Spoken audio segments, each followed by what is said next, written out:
Oh, hi. You're probably wondering why I fell from the sky. You see, I traveled to worlds in order to defeat the Ender Dragon under the orders of the Great One. But because I'm in hardcore, if I die and fail to defeat the Ender Dragon, it will destroy the world.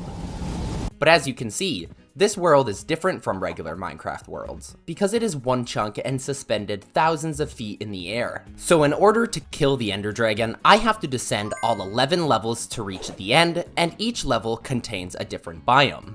And this all begins with Level 1, Plains. Level 1 requires collecting wood and crafting basic tools. So punching a tree, because what else would I do? From the tree, I crafted a wood pickaxe and mined stone, during which I discovered level 2 and iron ore. Using the stone, I upgraded my tools and chopped more trees. You see, level 1 is actually crucial to reaching the end because it will provide my main source of wood. As for the wildlife, you may have noticed there are only 4 animals. Well, you're looking at the only 2 cows and sheep in this world. You may be wondering, why is there only 1 sheep if there are 2 cows? Well, there is a sheep on another level, but it leaves. Yeah, it left. And the chicken is a demon. Anyways, I planted saplings and crafted a stone sword. Level 1 is complete. Level 2, village. Level 2 begins with running off the map. Level 2 requires mining iron, crafting a shield, and potatoes. Inside a house was a chest, with the most valuable materials being string, bones, and wheat seeds. Inside the other house was iron and food. I also discovered the only villagers in the entire world. I have many plans for you. I then acquired the most important piece of equipment in the entire game. Look, with a shield, you can survive creeper explosions, block arrows, and increase your survivability. Anyways, I robbed the villagers of their home and went to sleep. The next day Get down from there. No, don't you dare go up to the next level. Hey, what did I say?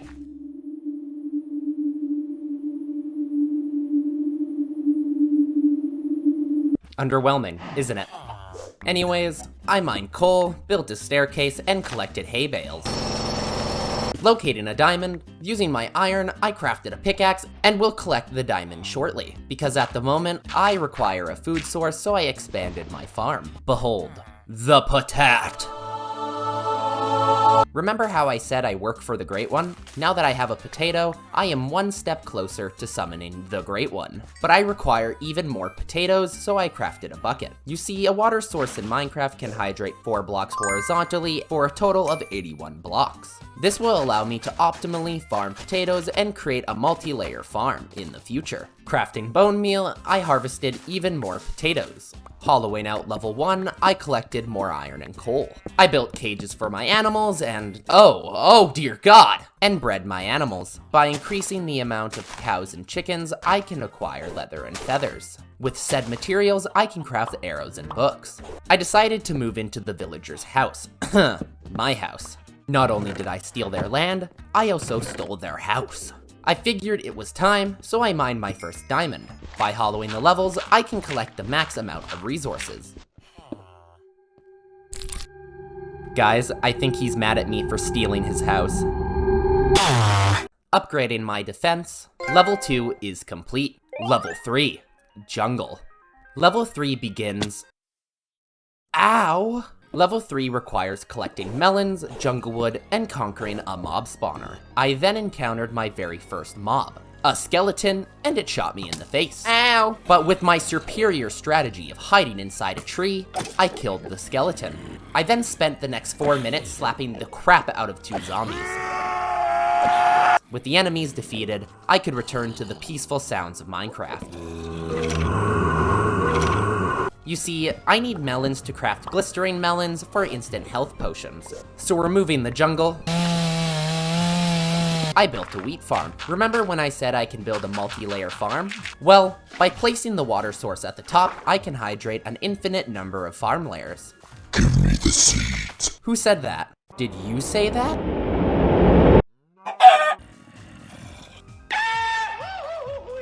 Just kidding, I made the jump. Not so soon after, I discovered where the mob sounds were coming from. Increasing my attack power, I was ready to fight. After sniping a creeper, shanking an enderman, and battling a horde of zombies, I conquered the mob spawner. Inside the chests, I collected 8 diamonds, 7 obsidian, iron, cobwebs, and a notch apple. Now that I have collected enough diamonds and obsidian, I can craft an enchantment table, but seeing how I don't even have full iron armor, I'll craft this later. Speaking of armor, I crafted iron leggings. Mining more iron and coal, I discovered a secret chest. But here's the thing, this would lead you to assume there's more secret chests, right? Spoiler alert. This is the only secret chest in the entire game. Anyways, inside the chest was diamonds and iron. Level 4, Desert. Level 4 requires collecting sugarcane, sand, and water. But guarding the materials was a spider.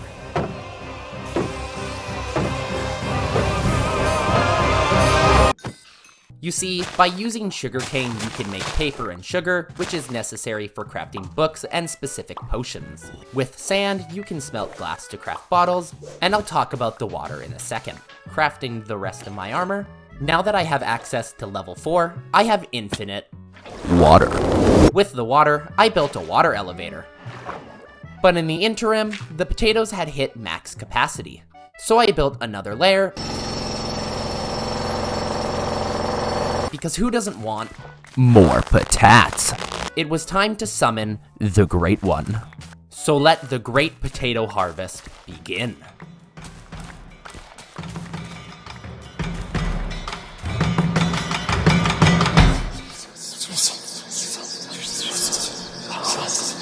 Yes, Great One? Yes, I'll start immediately. You see, in order for the Great One to achieve his max power, he requires a shrine for sacrifices, prayers. For prayers. There's no sacrificing going on here.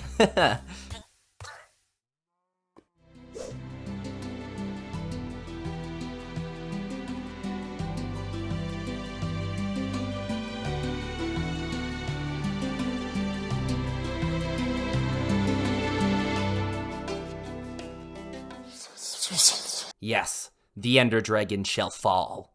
Anyways, I started hollowing level 4, but allow me to present to you level 5, or as I like to call it, Hell. Ow. Oh! Uh-oh! Uh-oh! Uh-oh! MLG strats! Let's go! Ah!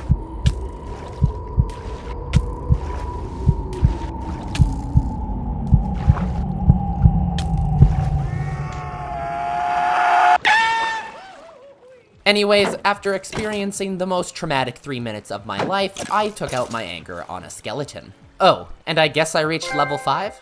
Level 5, Mesa. Level 5 requires mining and an enchantment table. But first I finished hollowing level 4 and found a diamond. My wheat farm was at max capacity, so I built another layer. Hollowing level 3, I found even more diamonds. It was about time to craft an enchantment table. With my enchanted equipment, it's time to level rush. Level 6, Forest. Level 6 requires more mining. I hollowed level 6 and found gold ore. Here's the thing. In order to reach the end, you need ender pearls to craft Eyes of Ender. By trading gold with piglins, you can acquire ender pearls. I'll talk about this more once I'm in the Nether, because I just found lava. Why is this important? Well, it isn't. I just wanted to point it out. Level 7, Lush Caves. Level 7 requires even more mining. Except it doesn't, because for some reason, it's the only level thinner than paper. Also, I just have to say, this is hands down my favorite level. Level 8, Mushroom Fields. I was genuinely surprised when I discovered creepers can swim. Level 8 requires murder. Mining resources on level 7 and hollowing level 8. I slaughtered my chickens. And collected flint to craft arrows. I was ready to reach the next level, but to make a long story short, I located the Nether portal inside the snow biome, crafted a diamond pickaxe and armor, met Wooly's love interest, killed Wooly's love interest and subsequently doomed Wooly to a life of loneliness. Rise. No, up, up, up, up, up, up. No! Wooly. She's gone. Are you having a good sleep? Hollowed levels 8 to 10, and wasted 4 hours of my life trying to acquire enchants from villagers. So here's the thing. In order to defeat the Ender Dragon, I need to enchant my armor, and by trading with a librarian villager, you can acquire protection enchanted books. I thought this would be faster than collecting 30 levels. That assumption wasted 4 hours of my life. So I built a sugarcane farm. Because to acquire level 30 enchants, you need to surround an enchantment table with 15 bookshelves or 45 books. Only 10 bookshelves left to go. It was time to conquer the final level. Level 11, the Stronghold. Level 11 requires ender pearls and blaze powder. Killing a zombie, I destroyed the silverfish spawner and reached the end portal. But to activate the portal, I require 8 Eyes of Ender. But here's the twist. To craft Eyes of Ender, you require blaze powder. So I activated the Nether portal. The Nether. Spawning in the center of a fortress, I collected nether wart and located a piglin. As I mentioned before, by trading gold with a piglin, you can acquire ender pearls. There's a 2.18% chance to obtain ender pearls from every trade you make. And after trading 44 gold, I have 0. So I killed blazes and collected blaze rods.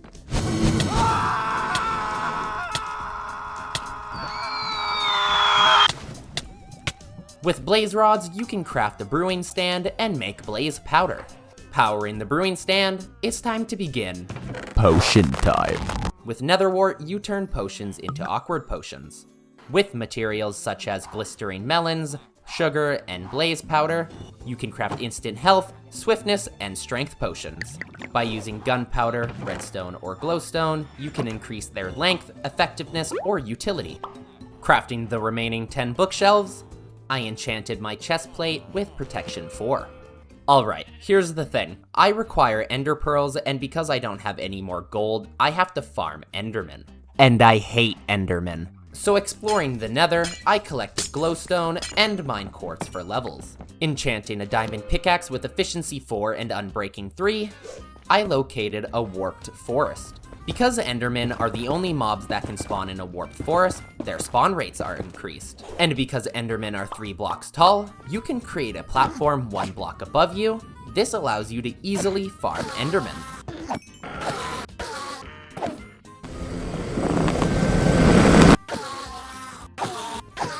Enchanting my leggings with protection 3, I made a terrible mistake. Because I have an efficiency 4 pickaxe, I decided to get full netherite armor. But you're probably like, how is getting full netherite armor a mistake? And to answer that question, I would say you're right. It isn't. The mistake, and to summarize 4 hours of my life into 30 seconds, was using 2 diamond pickaxes, being crippled by a piglin, set on fire at the same time, and almost dying. Oh, don't forget getting lost inside the mine for an eternity, and collecting 16 netherite scrap, only to realize you need smithing templates to craft netherite armor. But on the bright side, I gained enough levels to enchant my gear.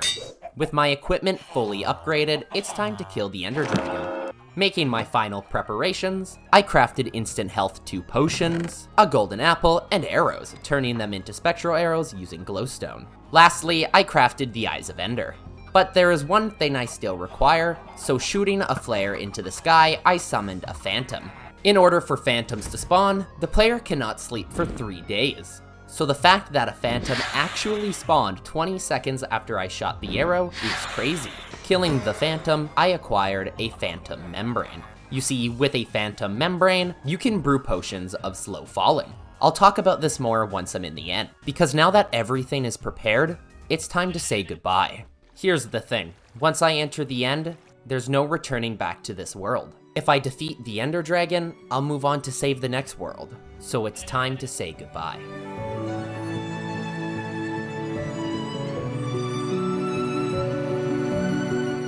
I'll see you in the next world, collecting all of my potats I joined them with the Great One. I'll see you in the next world, my brothers. With the Great One by my side, I activated the end portal. Let the battle begin. The end. Spawning in, I immediately drank my swiftness, strength, and slow falling potions. Entering the arena, I was face to face with the Ender Dragon. To stop the Ender Dragon from regenerating, you have to destroy the end crystals, so I climbed the tallest pillar. With only one end crystal remaining, I jumped off the pillar, and thanks to the potion of slow falling, I glided my way down. You see, by using slow falling potions, you take 0 risk of fall damage. This means you can jump off the obsidian pillars, and if the Ender Dragon hits and flings you into the air, instead of hitting the ground and exploding, you safely float to the ground. Anyways, I destroyed the final end crystal. I then discovered that I am way overpowered for this fight, because after being directly hit by the Ender Dragon 2 times, it dealt 1 heart of damage. So sniping the Ender Dragon for what felt like an eternity, I killed the Ender Dragon and saved the world. But this is only the beginning, because there are hundreds of worlds with Ender Dragons on the brink of destruction. So collecting its egg, that way another Ender Dragon won't spawn, it's time to go and save the other worlds. Thank you to the members of the channel, King Drago, Jake Lobster, Ungetted Guy, and Perplexity. If you have enjoyed it, like the video and subscribe to get notified for part 2. I'll see you in the next world.